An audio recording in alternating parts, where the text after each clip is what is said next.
बिस्मिल्लाहिर्रहमानिर्रहीम। अस्सलामु अलैकुम दोस्तों कैसे हैं आप। अल्लाह पाक से दुआ करता हूँ आप खैरियत से होंगे और अल्लाह पाक की हिफ्ज़ व अमान में होंगे।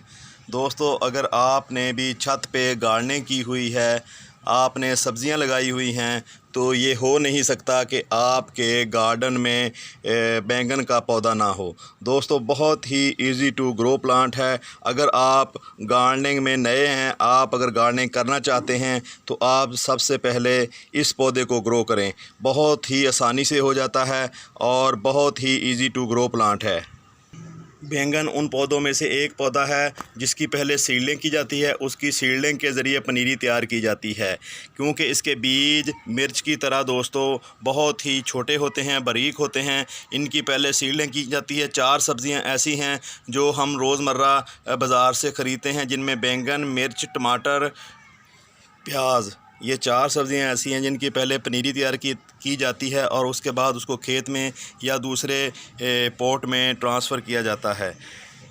इन सब्ज़ियों के सीड क्योंकि बहुत ज़्यादा बारीक होते हैं, अगर हम उनको एक एक करके लगाना चाहें तो हम लगा नहीं सकते, क्योंकि सीड बारीक होने की वजह से जब हम एक सीड उठाएंगे तो बहुत ज़्यादा टाइम लग जाएगा। दूसरी बात ये है कि अगर हम इस सीड उठाने की कोशिश करते हैं तो 3 या 4 जो सीड हैं वो हमारी मुट्ठी में, हमारी चुटकी में आ जाएंगे, जिससे अगर हम उन सीड को ज़मीन में बोते हैं तो वो 4 पौधे दोस्तों ग्रो होंगे।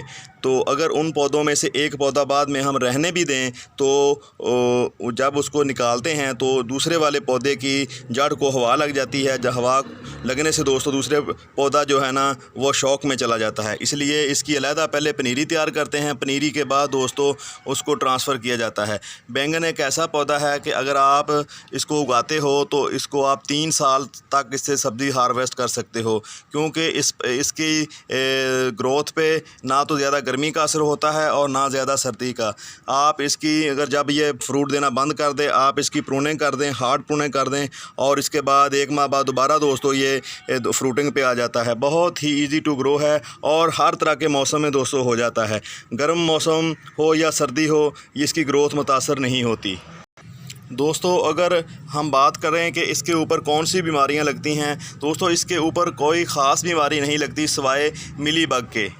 यहाँ पे मैं दिखाऊँ आपको, यहाँ आप चींटियाँ देख रहे हैं, ये मिली बग की वजह से हैं। इसके ऊपर मिली बग के ऊपर एक मादा होता है वाइट सा, जिसमें मीठा होता है। तो दोस्तों जब ये रस चूसता है तो वो मीठा उसके बॉडी के ऊपर जो है ना जमा होना शुरू हो जाता है। तो यहाँ फिर उस पर कीड़े आ जाते हैं। कीड़े मीठे पे आते हैं, कीड़ियाँ चींटियाँ मीठे पे आती हैं। तो इसके अलावा मिली बग के अलावा इसको कोई ख़ास बीमारी नहीं लगती। और एक और बीमारी है जो इसकी जड़ से में दाखिल होती है और जड़ में दाखिल होती हुई इसके तने में ऊपर तक आ जाती है, वो है एक सुंडी। तो उसका अगर आप स्प्रे तो नहीं उसका होता, अगर आप कुछ जहर को पानी में फ्लड कर दें तो वो उसका भी काफ़ी हद तक जना तदारक हो सकता है।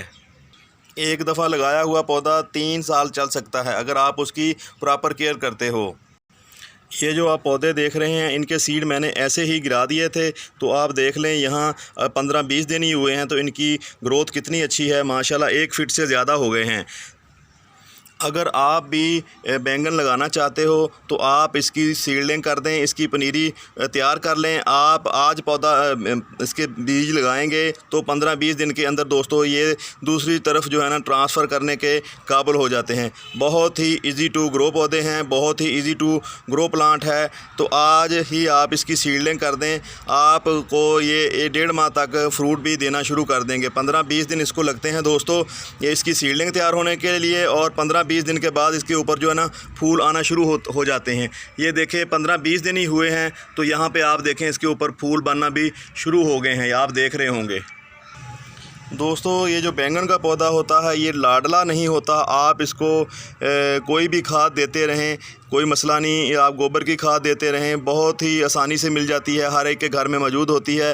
तो ये बहुत अपना लाडलापन नहीं दिखाता। तो आप इसको कोई भी फर्टिलाइज़र दें, लिक्विड दें, दूसरा दें, लेकिन ये पौधा प्रॉपर अपनी ग्रोथ जारी रखता है। दोस्तों, ये थी आज की वीडियो। मिलते हैं किसी और वीडियो में, तब तक आपसे इजाज़त चाहते हैं। अल्लाह हाफिज़।